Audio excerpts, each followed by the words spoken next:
인사 먼저 하겠습니다. God bless you. 시작. God bless you. God bless you. God bless you. God bless you. 예, 감사합니다. 우리 지난주 말씀 기억나나요? 뭐였죠? 지난주 우리가 예성이 혼자 있어. 우리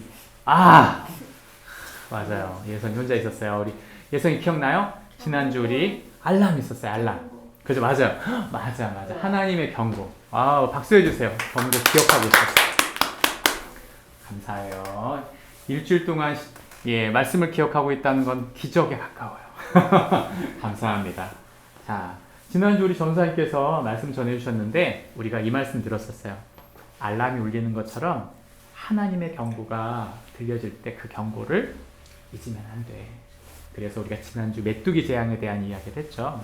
자, 오늘은 말씀을 시작하겠습니다. 오늘 말씀은 혹시 이거 본 적 있어요? 이게 뭐예요? 비상. 벨? 맞아. 우리 예성이가 비상 이쪽에서 벨 했어요. 비상벨이에요. 목사님이 여기 사는 동안 비상벨이 울린 적이 있어. 물론 잘못해가지고 열린 적도 있긴 한데 언젠가 한 번은 진짜 귀가 찢어져라 계속 울리는 거야. 잘못 울릴 때는 잠깐 울리다 마는데 이건 그게 아니고 진짜 같아.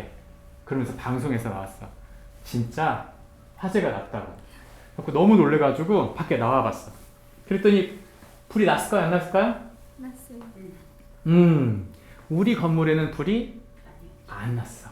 근데 밖에 저쪽을 보니까 소방차들이 몇 대가 서 있는 거야. 그래가지고 목사님 궁금해서 가봤어요.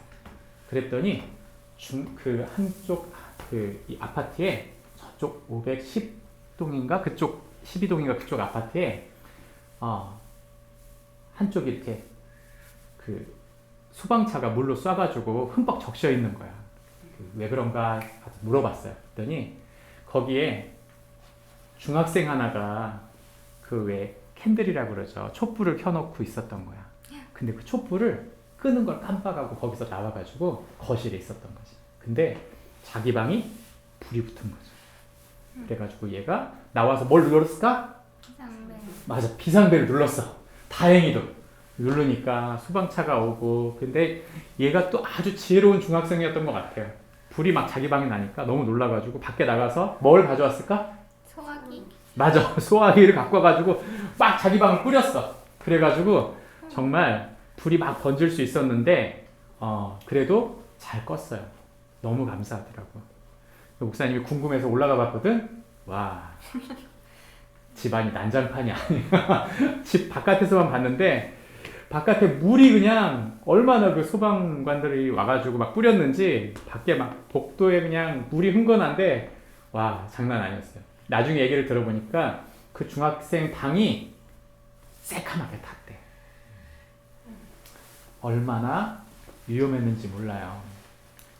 여러분, 비상벨이 뭐라고 말해요? 도와주세요. 따라서 해볼까? 시작! 여러분 도와주세요. 예, 비상벨이 그래요. 비상벨이. 우리가 소리치지 못해도 우리 옆에다가 있는 비상벨을 누르면 비상벨이 얘기해 주는 거지.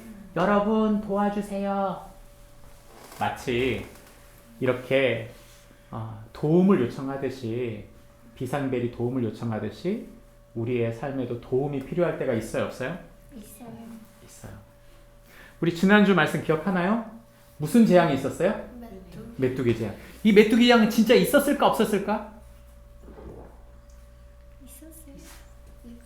있었어요. 보니까 예준이는 글쎄 이게 있을 특이 이게 예준이는 말할까 말까 이쪽은 있어요 그랬는데 예.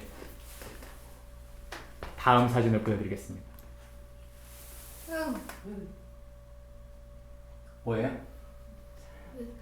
진짜 메뚜기야. 진짜 메뚜기. 그 사람들이 성경에 메뚜기 재앙이 있었다 그러면 사람들이 안 믿어. 잘 안 믿어. 이 사진을 보여줘야 이 진짜 있네 이거 이러지. 진짜 메뚜기 떼가 이렇게 번식해서 정말 그럴 수 있다 없다? 있다. 예준이 사진을 봤으니까 이제 자, 조작 사진은 아니에요 이거 진짜. 자, 예준이 자세히 보고 진짜인 것 같아 가짜인 것 같아? 아, 조작 같아? 요즘엔 AI가 발달해서. 못 믿겠어? 자, 못 믿겠으면 집에 가서 꼭 쳐보세요. 메뚜기 떼 재앙 이렇게 한번 쳐봐봐 진짜.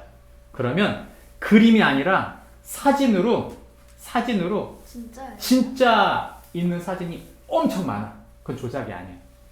목사님이 이 얘기를 왜 할까? 우리 예준이는 믿기 어려울 거다. 나 그렇게 생각했어. 보통 우리가 성경 얘기하면 뭐 그거 진짜 있었을까? 이런 생각을 할 수?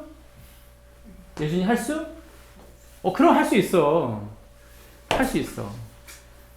덮어놓고 믿는 게 좋은 건 아니에요. 덮어놓고 믿는 거 좋은 거 아니야. 목사님이 그렇게 말했으니까 무조건 믿어야지. 그러면 큰일 나. 그럼 큰일 나. 진짜 그런가? 한번 질문 해봐야 돼. 자, 이제 그 다음 메뚜기 떼 재앙이 왜 무서울까? 예준이 한번 맞춰봐. 왜 무서울 것 같아? 메뚜기가 막 와서 때려서 무서울까? 네. 그건 아닐 것 같아. 친구. 징그러워서 무서울 것 같아요? 그것도 아니야. 그렇지. 정확히 예준이가 맞췄어. 메뚜기 떼가 왔다 가면 남는 게 하나도 진짜 하나도 없어. 밭에 와가면 밭에 진짜 있었던 모든 푸른 색깔이 다 없어졌어. 그러니까 땅 색깔밖에 안 보고 흙 색깔밖에. 메뚜기 떼가 무서운 이유는 모든 곡식을 다 먹어버리기 때문에. 여러분 이렇게 먹을 것이 없어진 사람들 어떻게 해야 될까? 예준아 어떻게 하면 좋을까? 메뚜기를 먹어. 놀라워. 박수 해주세요. 야, 메뚜기를 먹어. 메뚜기를 먹어야 돼. 맞아. 메뚜기를 먹어야 돼. 그 생각을 못했네. 메뚜기 먹어봤어요? 메뚜기 먹어봤어요? 메뚜기 먹어봤나요? 우리 전 집사님 메뚜기 드셔보셨어요? 네? 먹어본 사람은 압니다. 맛있다는 걸. 집사님 맛있죠? 그러세요? 저는 뒷다리 먹었습니다. 뒷다리. 튀겨서. 그걸 튀겨서. 살짝 튀기면 이게 아주 맛있어요. 메뚜기. 우리 예준이 놀라워. 그 메뚜기가 싹 먹고 나서 가만히 있으면 메뚜기 먹어도 되는데 얘네들이 또 먹을 곳을 찾아 가버려. 그 메뚜기가 그 자리에 없어. 메뚜기를 먹을 수가 없는 거야. 그럼 어떻게 하지? 우리 예준이 어떻게 하면 좋을까? 오늘 성경은 바로 예준이의 이 고민에 대한 얘기를 하고 있어요. 어떻게 해야 되지? 우리 같이 한번 성경에 요한일서 같이 성경 말씀 읽어보겠습니다. 요엘서 시작. 너희는 금식일을 정하고 성회를 소집하여 장로들과 이 땅의 모든 주민들을 너희 하나님 여호와의 성전으로 모으고 여호와께 부르짖을지어다. 요엘 1장 14절 말씀. 아멘. 이 말은 무슨 말인가요? 있잖아. 먹을 게 없지? 비상벨을 눌러야 돼.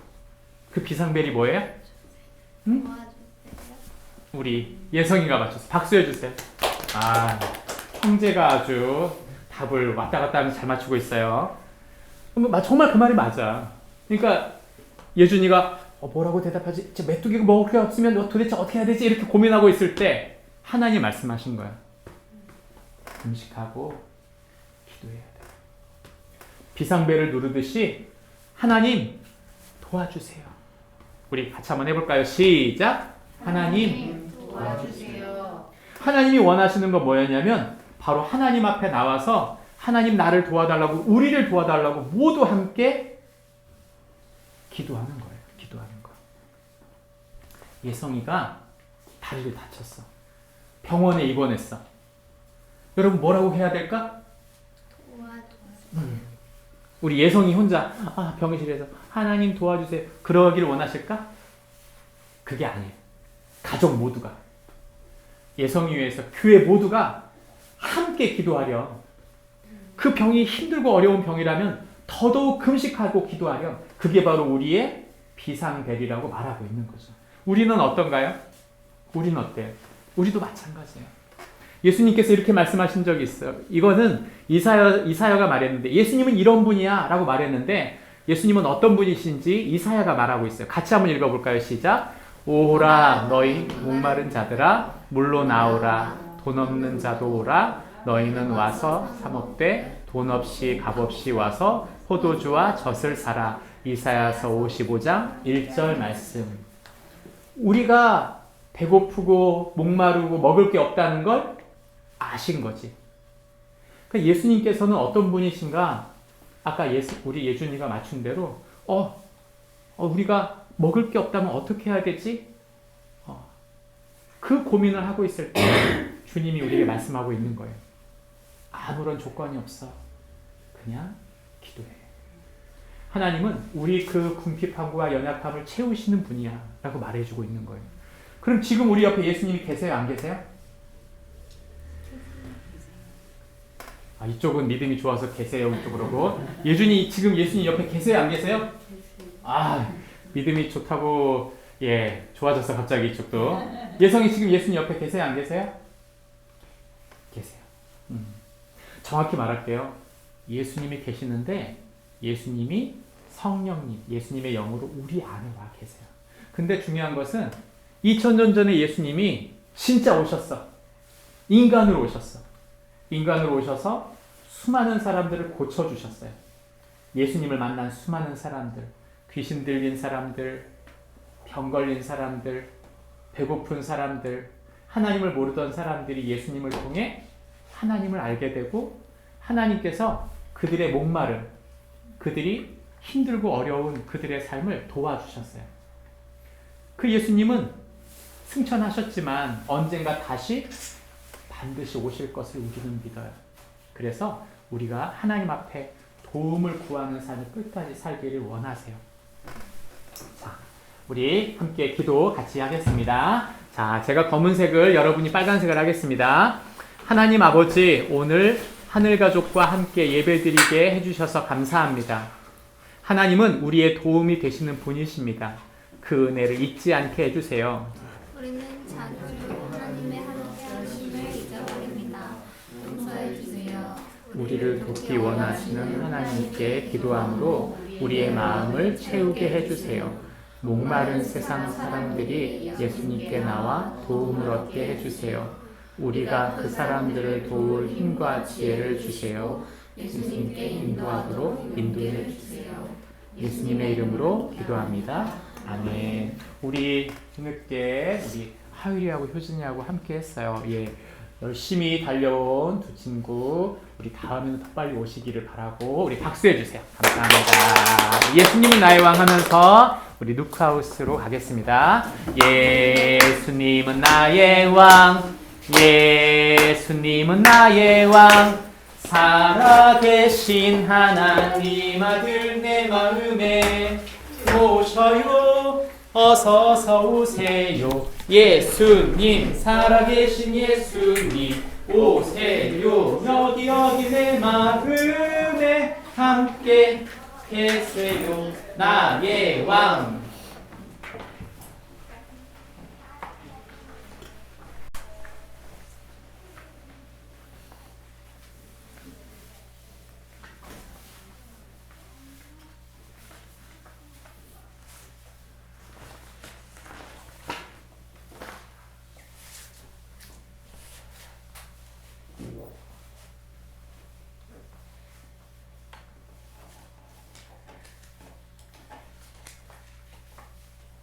스콧 갤러웨이라고 하는 사람이 쓴 책 중 거대한 가속이라는 책이 있습니다. 이 책의 내용은 인류세와 홀로세, 인류세라고 하는 것은 홀로세라고 하는 것은 원래 지구가 가지고 있는 지형, 토질, 환경에 대한 원래 변하고 있었던 기준선이 있다는 거죠. 그것을 보통 홀로세라고 말합니다. 그런데 인류세라고 말하는 건 인류, 즉 인간들이 이 땅에 살면서 이 땅의 자원들을 쓰면서 바다를 오염시키고 공기를 오염시키고 또는 여러 에너지들을 쓰면서 고갈시켜가는 모든 환경에 대한 이야기, 그런 이 흐름을 말하는 게 인류세입니다. 다시 말하면 지구가 바뀌고 있다는 거죠. 급격히 바뀌고 인류의 여러 환경 때문에 인류의 이러한 삶의 모든 활동이 결국에는 이 지구의 모든 환경을 급격히 변화시켜가고 있다. 이 내용이 바로 거대한 가속이라는 책인데 이 책에 보면 이런 이야기를 합니다. 특별히 코로나 팬데믹이 이미 진행 중이던 변화들을 더욱 급격히 앞당겨서 우리가 향하던 미래를 강제로 가져온 전환점이 됐다 이렇게 말해요. 다시 말하면 지금 우리가 코로나 때 경험했던 거 있죠.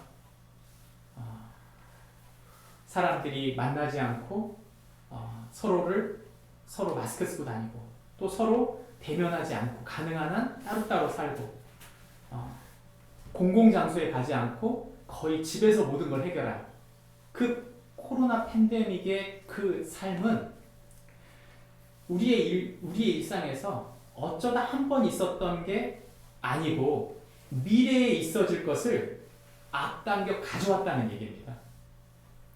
이 거대한 가속에 대한 이야기는 우리의 삶이 바뀌었다는 걸 얘기하는 거죠. 그리고 이것은 이상한 게 아니고 원래 그렇게 바뀌어갈 것이 당겨져 왔기 때문에 빨리 수긍하고 배워가는 게 중요하다는 얘기를 하고 있는 것입니다. 문제는 뭐냐? 문제는 이 코로나 팬데믹 이후에 사람들이 바뀐 삶을 살펴보면 이들의 삶 속에 특별히 시성비, 시간의 가성비라는 말이죠. 그래서 시간을 아끼기 위해 요즘에 넷플릭스 보면요 빨리 감기가 있어요. 앞으로 가는 걸 말하는 게 아니라 속도를 빨리 보는 거예요. 130%, 150%. 그러니까 2배로 빨리 보는 사람들도 있고요. 심지어는 노래도 그렇게 듣습니다. 노래도 그냥 속도로 듣는 게 아니고 그것도 빨리 듣는 거죠. 그래서 사람들이 틱톡, 유튜브의 쇼츠, 인스타그램의 릴스를 보면 짧은 시간 안에 단기간의 정보들을 다 끄집어 오는 거예요. 이것은 스피드업, 모든 것을 좀 빨리 감당하게 되는 시성비의 끝판왕이죠. 시성비를 드러내는 아주 좋은 예입니다. 문제는 뭐냐? 삶은 점점 빨라지고 삶은 내가 나 중심적으로 더 많은 것을 가져오는 것 같은데 문제는 무엇인가? 점점 잃어버리는 게 많다는 거예요. 사람들은 관계를 잃어버립니다. 사람들은 시간은 얻었는데 여유가 없어요. 더 빠른 정보를 갖기 위해서 헤매는 동안 그것을 음미하고 적용하고 그것을 누릴 시간은 별로 없는 거죠. 그래서 사람들의 삶이 여유로워졌다, 더 풍성해졌다고 말하기보다는 오히려 저는 이것을 하나의 그림으로 말해주고 싶은데 이런 그림으로 말해드리고 싶습니다. 최근에 보령에서 저수지가 말라가지고 그 저수지에서 줘야 될 물을 공급해야 될 이 논에 물이 빠져버린 거예요. 그러니까 안에 서 있던 모들이 파란 모들이 이제 곧 어떻게 될까요? 조만간 죽게 된 바로 이 그림. 논바닥이 쩍쩍 갈라져 있는데 이제 물이 공급되지 않는 이 모들처럼 지금 이 시대는 더 많은 것을 갖고 있지만 더 소중한 것들을 잃어버려가고 있는 말라가고 있는 세대다. 저는 그렇게 말씀드리고 싶습니다. 어떻습니까? 이 시대가 말라가고 있습니까? 잘 생각해 봐야 돼요. 더 많은 풍성한 것들이 누려지고 있으면서도 누군가와 친해진다는 게 더 힘들고 어려운 시대예요. 통계를 보니까 이제는 1인 세대가 40%랍니다. 우리나라. 3명 중에 1명은 혼자 사는 사람이에요. 가족과 함께 사는 사람이 아니라 혼자 사는 사람. 이것이 보편적인 시대가 돼가고 있다는 뜻이죠. 그러니 사람들이 우리가 볼 때 잘 살고 있다, 다들 풍성하게 살고 있다고 말을 할 수 있지만 정작 그 삶에 깊이 들어가 보면 고립되고 외롭고 이 험한 세상을 힘들게 싸우고 있는 개인들을 만날 수 있는 거죠. 그런 의미에서 볼 때 우리는 이 시대의 마른 시대, 말라가고 있는 시대다. 기쁨을 잃은 마른 시대라고 볼 수 있습니다. 어떻게 기쁨이 말라가는 이 시대를 살 수 있을까요? 과연 기쁨이 말라가고 있는 시대, 관계를 잃어버린 시대, 여유를 잃어버린 시대, 의미를 잃어버린 시대를, 이 말라가고 있는 시대를 어떻게 사는 것이 잘 사는 것일까요? 답이 무엇이라고 생각합니까? 성경은 이에 대한 답을 우리에게 줍니다. 같이 말씀을 나누어서 듣겠습니다. 제사장들아 너희는 굵은 배로 동이고 슬피 울지어다. 제단에 수종 드는 자들아 너희는 울지어다. 내 하나님께 수종 드는 자들아 너희는 와서 굵은 베옷을 입고 밤이 새도록 누울지어다. 이는 소재와 전제를 너희 하나님의 성전에 드리지 못함이로다. 너희는 금식일을 정하고 성회를 소집하여 장로들과 이 땅의 모든 주민들을 너희 하나님 여호와의 성전으로 모으고 여호와께 부르짖을지어다. 읽겠습니다. 슬프다 이 날이여 여호와의 날이 가까이 왔으니 곧 멸망같이 전능자에게로부터 이르리로다. 아멘. 우리가 읽은 성경 본문 말씀을 한마디로 조리면 이런 말입니다. 같이 읽어볼까요? 시작. 하나님은 극심한 환난을 당하는 자기 백성이 금식하고 기도하기를 원하신다. 하나님은 극심한 환난을 당하는 자기 백성이 금식하고 기도하기를 원하신다 말씀하고 있습니다. 다시 말을 쪼개보면 이런 말입니다. 정말 큰 일이 있느냐? 금식하고 거기에 맞게 금식하고 기도해라. 제게 종종 기도하시는 이 동역자분들 중에 목사님 저 이번에 수술합니다. 저를 위해 기도해 주세요. 이렇게 부탁하시는 분이 있어요. 그러면 제가 보내는 200명 되는 단톡 그 개인톡에 그분의 이름을 다는 아니더라도 그분을 위해 기도해 달라고 이렇게 올려드립니다. 그러면 그 중에 한 10명 정도는 목사님 기도하겠습니다 라고 써요. 여러분 제가 그렇게 200명 보내면 10명은 그렇게 보내는데 나머지 분들은 각자 이제 보시고 기도하시겠죠. 근데 제가 반드시 하는 게 있습니다. 수술이 끝나고 치료가 끝나고 난 다음 그분이 답을 주시면 저한테 보내주신 10명 있잖아요. 기도하겠습니다 라고 말씀하신 분에게는 반드시 오늘 수술이 잘 마쳤습니다. 오늘 수술의 경험이 이러했습니다. 기도해 주셔서 감사합니다. 제가 답해 줍니다.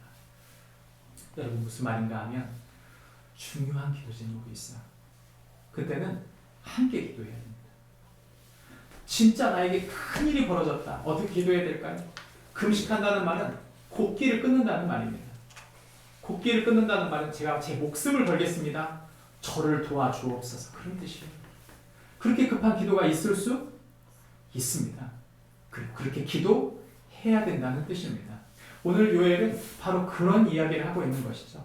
당시에 경제적이고 제사적인 기능, 당시에 있었던 이 경제적인 문제들, 특별히 메뚜기 떼로 말미암은 경제적 피해가 있었을 뿐 아니라 또한 1장에 살펴보면 다른 나라 군사들이 그 나라를 치게 된, 공격하게 된 일들 때문에 정치적인 어려움을 겪었던 것이죠.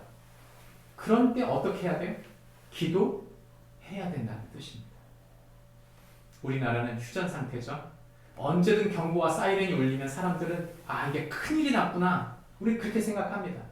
아까 우리 다음 세대들에게 설교했듯이 만약 응급벨이 울릴 때 우리는 빨리 피해야 되겠다. 그것도 중요하지만 뭐 해야 돼요? 기도하는 사람들이라는 것을 잊지 말아야 된다는 뜻이라는 것이죠. 요엘서 1장의 후반부, 우리가 지난주 요엘서 1장 12절까지 했는데 이 13절부터 20절까지의 이야기가 두 번째 섹션입니다. 이 네 파트로 나눠진 이야기 중에 이 두 번째 이야기는 과거의 가뭄에 대한 이야기를 하고 있어요. 다시 말하면 그 가뭄이 우리에게 무엇을 의미하는지, 즉 우리가 어떻게 그런 어려운 시대를 만났으면 우리가 어떻게 살아야 되는지를 이야기해주고 있는 것이죠. 여러분 어떻습니까? 우리가 지금 살고 있는 1인 세대를 혹시 5년 전, 10년 전 생각해 본 적 있으세요? 저는 전혀 생각 못했어요. 온라인으로 예배를 드릴 거다? 전혀 생각 못했습니다. 사역이 저는 지역사회 사역이라고 생각했어요. 물론 지역사회가 중요합니다. 근데 이게 전부가 아니구나. 저는 교회가 캐톨릭 처치라고 믿습니다. 아, 지금 목사님이 카톨릭 교회를 말하는 거구나. 그 뜻이 아니에요. 캐톨릭이라는 말 자체가 무슨 뜻이냐면 보편적인 또는 퍼블릭이에요. 교회는 공공의 것이라는 뜻입니다. 교회는 예수 그리스도를 머리로 한 모든 교회가 누구의 교회다? 예수님의 교회라는 것을 말하는 것이죠. 그래서 우리가 사도신경 고백할 때 뭐라고 고백합니까? 거룩한 공회와 라고 말할 때 그 공자가 퍼블릭 처치예요.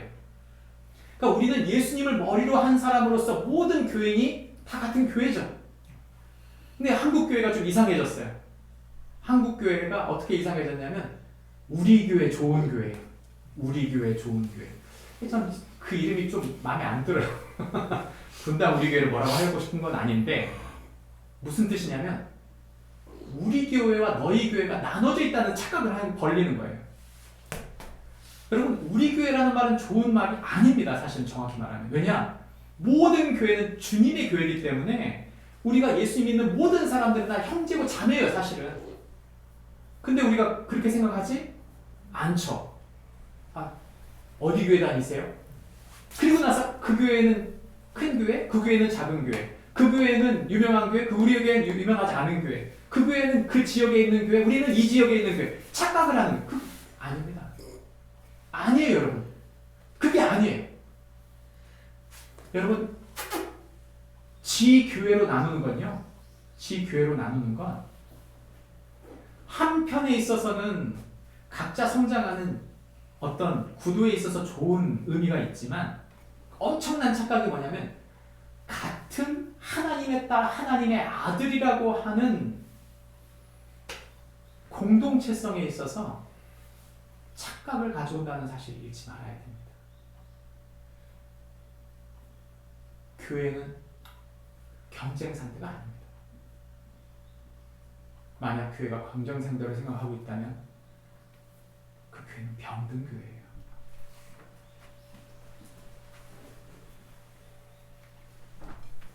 요엘서에 나타난 이 환란이 왔을 때 하나님은 그 환란에 대해서 우리가 어떻게 해야 되는지를 얘기해 주는 것이죠.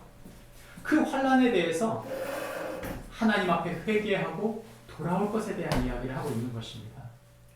대부분 많은 사람들은 내가 한번 잘못한 데에서 똑같이 잘못합니다. 회개가 안 된 거예요. 똑같은 곳에서 계속 넘어지고 똑같은 잘못을 계속 반복하는 것이죠. 여러분, 이것을 잘 생각해 봐야 해요. 그리고 함께 우리가 그것을 이겨나가야 됩니다. 공동체는 하나님 앞에 돌이키는 교회이어야 하고 그런 사람들이어야 합니다. 요엘은 바로 그런 이야기를 하고 있는 것이죠. 우리는 처음 기쁨이 말라간다고 말했습니다. 이것은 예수님 믿지 않기 때문에 세상이 말라간다. 그렇게 말할 수도 있지만 예수님을 믿는 사람도 마를 수 있어요, 없어요? 마르는 거예요. 똑같은 교회, 똑같은 사람들, 똑같은 예배, 똑같은 찬양, 비슷한 기도, 비슷한 행사. 우리는 교회를 한 5년 이상 다니면 교회를 다 읽어요. 그죠? 너무 익숙해요. 그러니까 이게 기쁨이 되지 않고 뭐예요? 익숙한 거. 기대하지 않고 변화를 꿈꾸지 않고 하나님께서 이 일에 대한 소망을 갖고 있다고 생각하지 않는 경우가 의외로 많습니다. 여러분, 교회는 목회자의 것이 아니에요. 교회는 모두 한 표입니다. 그 방향성과 그 교회 공동체가 하나님의 뜻을 함께 이루어가는 것이지 혼자 이루어가는 건 건강한 교회가 아니라는 뜻입니다. 그런 의미에서 저희에게 얘기해 주십시오.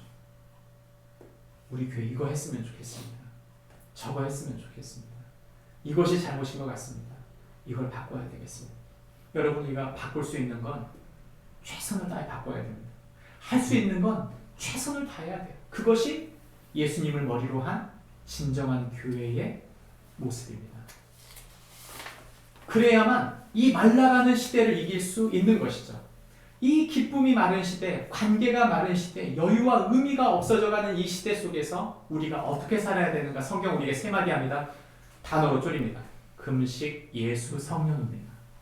오늘 성경은 우리에게 첫 번째 위기의 상황 속에 금식하며 기도하라는 말입니다. 목사님 저는 그렇게 기도하는데요. 네, 기도하죠. 근데요, 의외로 생각보다 기도하지 않아요.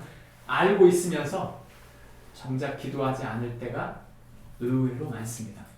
오늘 우리가 읽은 성경 본문 말씀의 13절과 14절이 그렇게 말합니다. 굳이 주님이 찍어서 말합니다. 제사장들아 기도하라. 내 하나님께 수종드는 자들아 기도하라.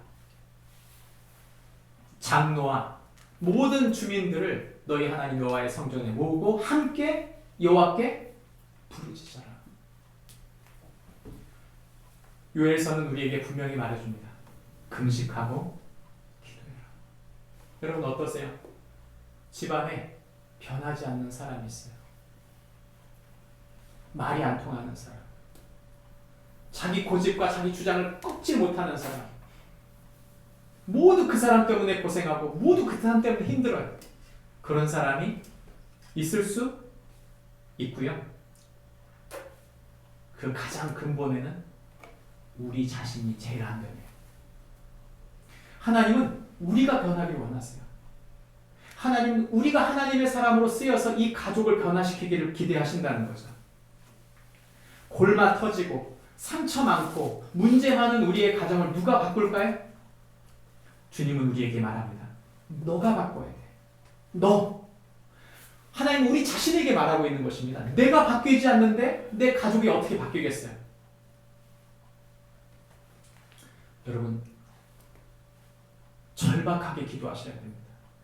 그것은 그 사람의 문제가 끝이 아니고요. 반드시 그 사람의 문제가 누구에게 이어져요? 그 가족들에게 전부 이어지게 되어 있어요. 그게 가족이에요. 그래서 사람들이 1인으로 가버리는 것입니다. 심지어 부부도 살다가 이제 아이들 다 키웠으니까 우리 따로 삽시다. 요즘 그래요, 여러분. 여자들 생각에 힘들어. 애들은 다 키웠고 이 남자하고 사는 게 너무 힘들어. 따로 살자는 거예요, 그냥. 그런 시대라니까요. 그러니까 요즘 여러분 남편들이 눈치 봐야 됩니다. 눈치 봐야 돼요. 언제까지 와이프한테 밥 차려달라는 얘기 언제까지 할 수 있겠어요? 1인 세대가 되는 건 이상한 게 아니에요. 근데 문제는 뭐냐면 왜 그렇게 되느냐는 거죠. 왜? 성경은 말합니다. 누군가는 감당해야 돼요. 누군가는 그를 위해 기도하고 누군가는 그를 위해 헌신하고 누군가는 그를 위해 자신을 포기하는 사람이 있어야 된다는 거죠. 그게 누구예요? 바로 여기 앉아 계신 여러분과 저. 그게 하나님의 부르심입니다. 예수님은 우리에게 말씀하셨습니다. 예수님은 아무도 나서지 않는 그 가운데 한 사람으로 나서셨어요. 그분은 대표로 한 사람으로 이 땅에 오셔서 대표로 십자가를 지셨습니다. 그분의 대표됨으로 우리를 위하여 죽어주심으로 우리의 모든 죄가 씻겼어요. 그분의 대제사장, 우리의 대표가 되심으로 그분의 살아내심이, 그분의 부활이 우리의 부활이 된 것입니다. 그 예수님이 우리의 왕, 우리의 주라고 고백하는 그분이 우리에게 말씀하세요. 너 지금 살기가 힘드냐? 너의 삶에 너의 지혜 없고 너의 부족함으로 도저히 이 사람을 바꿀 수 없고 이 가정을 바꿀 수 없고 이 삶 속에선 소망이 없다고 생각하느냐? 아니, 나는 너의 절박함과 너의 절망적이고 절벽 앞에 서 있는 너의 마음을 잘 알고 있다. 그래서 예수님이 이렇게 말합니다. 우리에게 있는 대제사장은 우리의 연약함을 체휼하지 아니하는 자가 아니요. 말이 복잡해요. 체휼이라는 말은요, 체험하여 긍휼히 여긴다는 뜻입니다. 다시 말하면 이중부정이죠. 뭐가 아닌 게 아니라는 말을 왜 할까요? 강조법이에요. 나는 진짜로 너의 힘들고 고달픈 연약함과 고통과 죄됨을 알고 있다. 꼭 말하고 있는 거죠. 주님은 우리를 잘 아십니다. 경제적인 문제 때문에, 건강의 문제 때문에, 자녀의 문제 때문에, 우리의 마음에 근심하고 앞으로의 가야 할 진로의 문제 때문에 고통하고 힘들어하고 있다는 걸 누구보다 주님이 잘 알고 계신다고 말하고 있어요. 그러므로 절박하면 여러분 기도하십시오.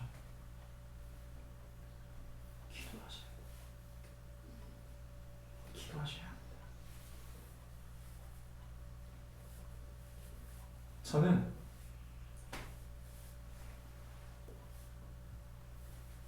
정말 미칠 것 같았던 시기가 있어요. 아무리 생각해도 진로가 보이지 않는 거예요. 이 직장은 소망이 없다고 생각했는데 여기에서 살면 내 인생은 고스란히 아무런 진전이 없겠다는 생각이 든 시점이 있었어요. 그때 제가 기도하는 방법은 차를 타고 산골에 산골로 들어가는 거였어요. 진짜 소리쳐도 아무도 듣지 못하는 산골 있잖아요. 그런 산골에 들어갔어요. 차를 높은 산 중턱에 세워가지고 거기서 미친 사람처럼 소리 지르면서 기도했습니다. 여러분, 그런 데가 사람들이 가지 않을 뿐더러 가보면요, 왜 그런 거 알죠? 밤에 산을 사람들이 올라가요, 안 올라가요? 안 올라갑니다. 무서워요, 사실은. 제가 거기까지 올라가서 밤에 라이트를 다 끄고 차에서 내려가지고 딱 서 있으면 진짜 말 그대로 귀신 나올 것 같아요. 근데 왜 제가 거기 가서 기도하나요? 귀신이 문제가 아니고요, 미칠 것 같아요. 이미 나는 지금 하나님이 나를 도와주시지 않으시면 죽을 것 같은 거예요. 죽을 것 같아요. 그래서 여러분 거기 가서 1시간이고 2시간이고 찬양하고 기도하고 찬양하고 기도하고 반복했어요. 올라갈 땐 무서워 죽겠는데 내려올 때는요, 하나도 안 무서워요. 하나도 안 무섭습니다. 여러분, 저희 가족은 변했어요. 저는 엮이는 가정에서 태어나서 부모님의 갈등, 부모 자식 간의 갈등, 이 갈등이 말할 수 없었어요. 그걸 이겨내게 만든 비결은 딱 하나입니다. 기도예요. 목숨을 건 기도. 금식이라는 뜻은 목숨을 건다는 뜻입니다. 그만큼 기도하지 않으면서 바뀔 거다. 여러분 착각이에요. 내가 어느 정도 기도하면 하나님 박들을, 여러분 그렇지 않아요. 간절함이 없어서 그런 거. 목숨 건 기도가 없기 때문에 더 진보가 없는 것입니다. 목숨을 걸고 기도하십시오. 하나님은 반드시 일하십니다. 제가 그 직장을 나오게 될 때 이유가 하나 있어요. 그 뭐냐면 대체자가 없는 거예요. 저를 대체할 사람이 없으니까 4년 동안 다녔던 그 회사에 새로운 멤버가 들어와야만, 꼭 제자리에 들어와야만 제가 나갈 수 있는데 사람이 없으니까 나갈 이유가 없는 거예요. 명분이. 그냥 1년 동안 그냥 묵묵히 하나님 앞에 눈물을 흘리며 그냥 기도하면서 무슨 꿈이 있는지도 모르는데 기도한 거죠. 근데 어느 시점, 하나님이 정확한 어느 시점에 꼭 제자리에 필요한 그 사람이 딱 들어온 거예요. 그러면서 다른 사람들이 어찌할 바 모르는 거죠. 그때 제가 그랬어요. 저는 그만두겠습니다. 웃으면서 말했어요. 웃으면서. 여러분, 전 그게 하나님의 계획이라고 믿습니다. 하나님의 응답이라고 믿습니다. 우리 가족들의 마음이 바뀐 거, 관계가 회복된 거, 전 그게 우연이라고 생각하지 않습니다. 왜냐? 그것을 위해 목숨을 걸고 기도했기 때문에.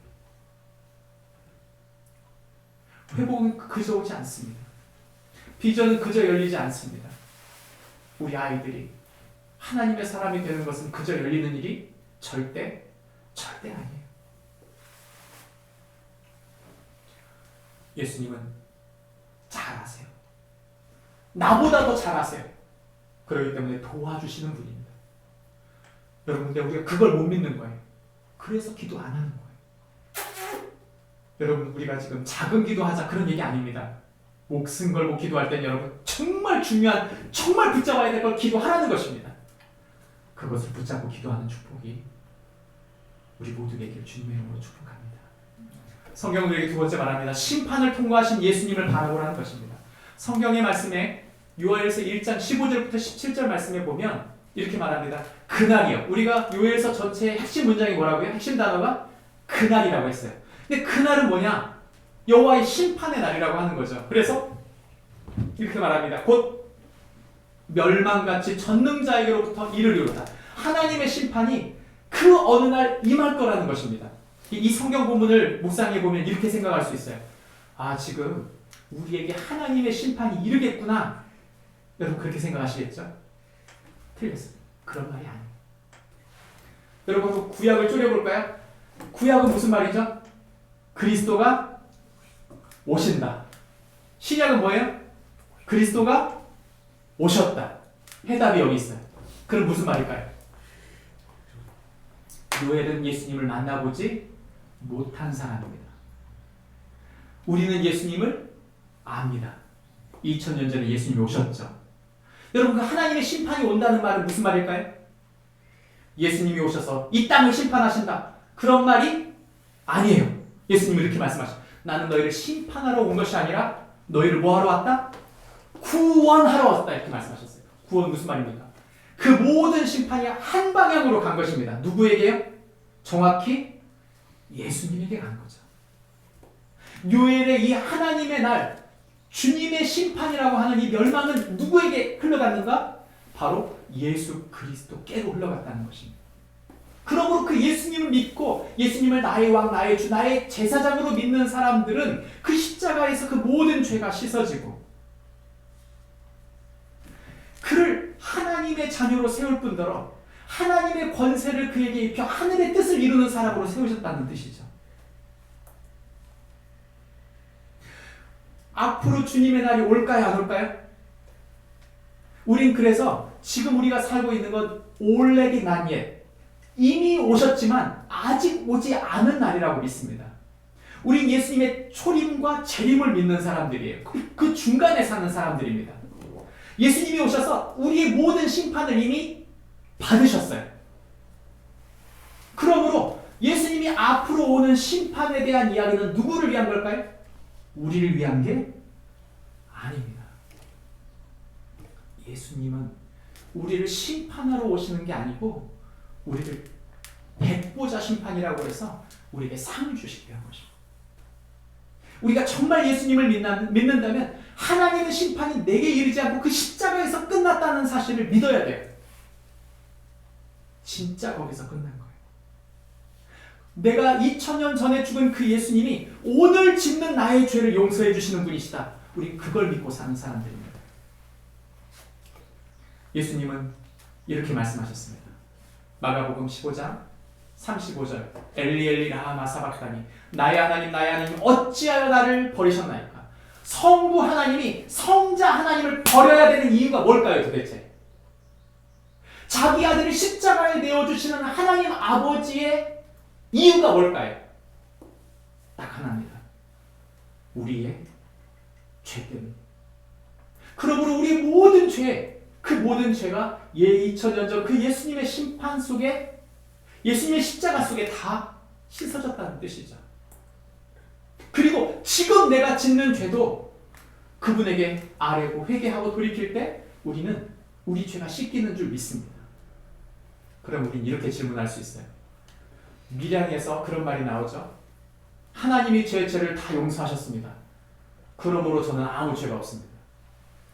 그 말을 듣던 내 아들을 죽인 그 살인자가 나도 용서하지 않았는데 하나님이 용서했다는 그 말을 들을 때 눈이 뒤집히는 거예요. 밀양이 그 얘기 아닙니까? 요즘 보니까 뻔뻔하게 예수 믿는 사람들이 있어요. 심판정에 나와서 하나님이 저를 사랑하셨습니다. 그래서 하나님이 저를 용서해 주셨습니다. 우리가 용서하지 않았는데 누가 용서합니까? 착각을 해요. 하나님이 용서하셨으면 모두 용서된 거니 사람한테 용서를 받을 필요가 없다. 여러분 그건 아니에요. 예수님의 십자가가 우리의 죄를 다 씻지 못했다는 뜻이 아니라 우리가 정말 하나님의 자녀라면 하나님의 뜻을 알고 있는 사람이라면 결코 나 때문에 피해본 사람들에게 그렇게 말할 수 없다는 뜻입니다. 낯짝도 두껍죠. 어디다 하나님 이름을 거기다 붙입니까? 여러분, 우리가 사는 것은 이제 예수님 죄를 용서하셨으니 이제 난 죄 짓고 마음대로 살아도 된다. 그런 말을 하고 있는 게 아니에요.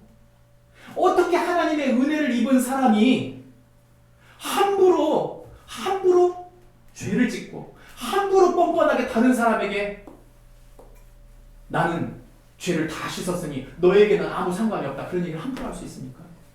그게 하나님 사랑이에요? 그것이 과연 하나님을 사랑할, 이웃을 사랑하라 말씀하신 하나님의 뜻입니까? 하나님의 뜻을 1도 모르면서 하나님의 구원을 완전히 왜곡하고 오해하고 있는 것입니다.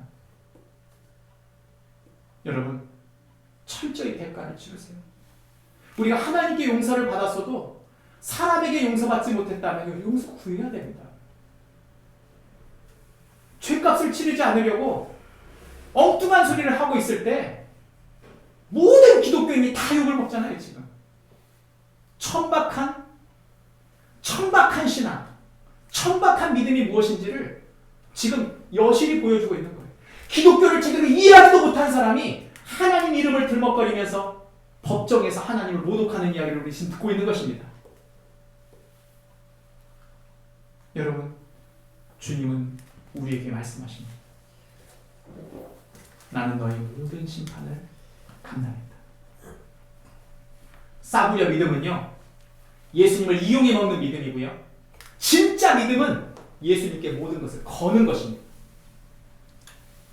그렇다면 여러분, 내 모든 심판을 다 지키려 하신 그 예수님께 내 모든 주권, 내가 가진 모든 것을 그분에게 맡겼는가? 질문을 해봐야죠. 그게 바른 그리스도인이고 그게 바로 예수님이 원하신 구원의 그림입니다. 여러분, 구원을 난 이미 구원받았으니 끝났다. 그건 여러분 이단에 가까운 말이에요. 한 번 예수 믿었으니 구원으로 끝났다가 아니라 나는 지금 구원받고 있고 마지막 구원받을 것이다. 구원이라는 개념은요, 여러분 3인칭이에요. 타자에서 나오는 것입니다. 누군가 나를 구원할 것이라는 걸 얘기하는 거예요. 누군가. 타동사입니다. 구원이라는 단어가. 누군가 나를 구원해는, 내가 구원받는 거 아니에요. 내가 내 힘으로 구원받은 그 구원이 아닙니다. 그분이 구원하시는 거예요. 천국 문에서 예수님이 너는 아니다. 그럼 끝난 거예요, 여러분. 내가 실컷 구원받았다고 말했는데 천국 문 앞에서 예수님이 아니, 넌 아니야. 넌 나를 진짜 사랑하지 않아. 넌 나를 이용해만 먹었지. 여러분, 만약에 그렇게 말씀하시면 뭐라고 말할 거예요? 그러므로 여러분, 구원을 함부로 난 구원받았으니 끝났다. 그런 개념으로 이야기하는 건 성경 자체를 알지도 못하고 이해하지도 못한 거예요. 구원의 개념. 여러분, 예수님 우리의 심판을 받으신 분입니다. 그렇다면 우리의 삶을 어떻게 살아야 할까요? 성경은 우리에게 답합니다. 세 번째 같이 읽어보겠습니다. 시작. 메마름 속에 성령의 인도하심을 따르라. 여러분, 우리가 예수님을 믿었다면 예수의 영이신 성령님이, 그 예수님이 승천하시고 난 다음 오순절 다락방에 성령, 예수님의 영이 임하셔서 하나님의 성령이 하나님의 사람들, 예수의 사람들로, 예수 제자들로 교회를 세우고 그 교회의 부흥이 지금 2000년까지 흘러왔듯이 성령의 역사가, 하나님의 말씀의 역사가, 하나님의 성령이 우리 속에서 역사하셔야 된다는 것이죠. 성경을 이렇게 말합니다. 17절부터 20절 말씀을 보면 그냥 동사만 읽어봅니다. 이렇습니다. 썩어졌고 비었고 시들었고 무너졌고 울고 골이 없고 피곤하고 살랐고 말랐고 살랐고 불타버렸다. 이게 지금 말이에요. 무슨 말입니까? 이 세상은 하나님의 심판 앞에 모두 다 살라지고 말라버릴 것이라는 거죠. 그러나 하나님은 어떤 사람에게 구원을 주신다? 빨간색 같이 보겠습니다. 시작. 여호와여 내가 주께 부르짖으노니 주의 이름을 부르는 자는 구원을 얻으리로다. 구원받았다는 말은 그저 예수 믿고 난 천국 간다는 말이 거기서 끝난 게 아니고 구원받았다는 말은 예수님이 나의 주인, 나의 왕이 되어 예수님의 영이신 성령님이 나를 다스리고 그 말씀으로 나를 다스리는 동안 그 말씀의 핵심이 내 양심 속에서 말씀하고 나를 인도하신다는 뜻이에요. 근데 여러분, 하나님의 인도함을 받는 사람의 특징이 있다는 거죠. 그건 바로 묻는 사람만 대답을 얻는다는 뜻입니다. 여러분에게 질문해 보겠습니다. 자신의 문제가 있을 때 하나님께 묻고 하나님께 기도하며 간구하십니까? 바로 그때요. 문제가 발생했을 때, 문제라고 생각할 때 나는 바로 그때 하나님께 묻고 질문하고 있습니까? 예수님은 이렇게 말씀하신 적이 있습니다. 예수님은 요한복음 7장 37절부터 38절 말씀 속에서 이렇게 말합니다. 나를 믿는 자는 성경의 이름과 같이 그 배에서 생수의 강이 흘러나오리라. 아까 우리가 모든 게 말랐고 불살랐고 다 없어지고 태워졌다고 말하는데 예수님이 이렇게 말하는 거예요. 누구든지 목마르거든 다 내게로 오라. 불가능이라고 생각하는 너 바로 다 내게로 오라. 그래서 이렇게 말합니다. 성경의 이름과 같이 그 배에서 생수의 강이 흘러내리라. 여러분, 영어 성경은 그 배를 이 배로 말하지 않고 어디로 말했는가? heart, 심장으로 말했어요. 그래서 그 심장 속에서 하나님의 생수가 흘러나리라 이렇게 말한 거죠. 여러분, 심장에서 생수가 나오나요? 그런 말이 아니죠. 그러면 우리 배에서, 우리 심장에서 그런 생수가 난다는 말은 무슨 말이에요? 이렇게 해석합니다. 39절. 이는 그를 믿는 자들이 받을 성령을 가리킵니다. 하나님의 성령이 너희 속에서 말씀한다 안 한다? 하실 것이다 라는 거죠. 하나님께 질문하는 사람, 그는 하나님의 대답을 그 마음속에, 양심 속에서 듣게 되는 것입니다. 예수 그리스도가 함께 나와 함께 계신다고 믿는 사람들에게는 하나님께 묻는 즉시 하나님은 우리에게 말씀하십니다. 성경에 이른 것처럼 하나님은 성경을 통해 우리에게 더 선명하게 말씀하시지만, 그러나 문자적인 성경으로만 말하는 게 아니라 우리에게 우리 마음 중심에 말씀하신다는 것이죠. 저는 예수님 믿는 초기에 하나님께 질문이 너무 많은 거예요.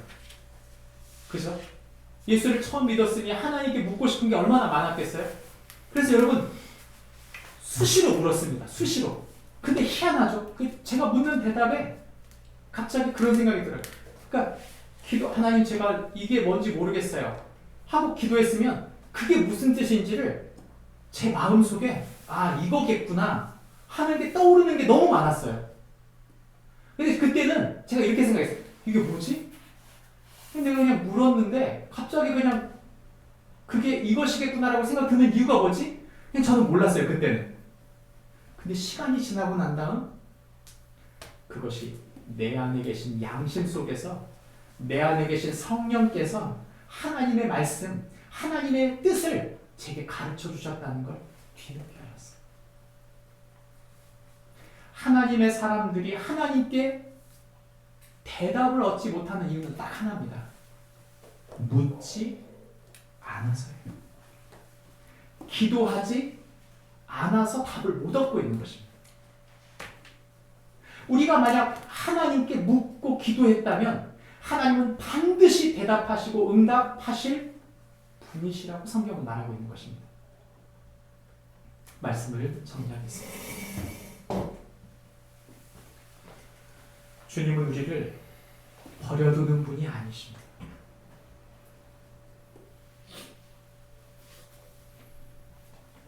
주님은 우리와 함께 계십니다. 그렇다면 여러분, 우리가 해야 될 건 저는 딱 두 가지라고 믿는데, 하나는 그분 앞에 나아가서 그분의 말씀에 우리의 마음을 두는 것입니다. 또 하나는 주님, 제가 말씀으로 잘 알아듣지 못했다 하더라도 제게 사람을 통해, 환경과 상황을 통해, 또는 제 마음에 시간이 걸리더라도 반드시 말씀해 주십시오. 여러분, 그 기도할 때 하나님은 반드시 말씀하시는 분이신 줄 믿습니다. 목사님, 왜 우리가 그렇게 기도해야 되죠? 그렇게 기도하지 않으면 반드시 말합니다. 비어있는 그 마음, 그 영혼을 헛된 것으로 채워서는 내 영혼이 결단코 그 메마를 피할 수 없기 때문에 우리의 가람, 우리의 비어있는 영혼 속에 채우시는 하나님의 말씀, 그 성령, 그 예수 그리스도가 우리의 마음에 채워질 때 주님은 우리의 삶을 인도하여 주시는 줄 믿습니다. 그 은혜가 우리 모두에게 있기를 주님의 이름으로 축복합니다. 기도하겠습니다. 우리 말씀을 생각하시면서 함께 기도했으면 좋겠습니다. 주님은 오늘 우리에게 말씀합니다. 세상이 거대한 가속, 엄청 빠른 속도로 변하면서 황폐화되고 많은 영혼들이 말라가고 있다. 기쁨이 마르고 의미가 마르고 여유가 마르고 너무 많은 것을 가지고 있다고 생각하는데 오히려 행복하지 못하고 영혼이 말라가는 것은 다름 아닌 바로 기도하지 않음으로, 다름 아닌 예수 그리스도를 바라보지 않음으로, 다름 아닌 성령께 묻지 않기 때문이라고 말씀하셨습니다. 주님의 말씀을 생각하시면서 함께 기도하겠습니다. 감사합니다.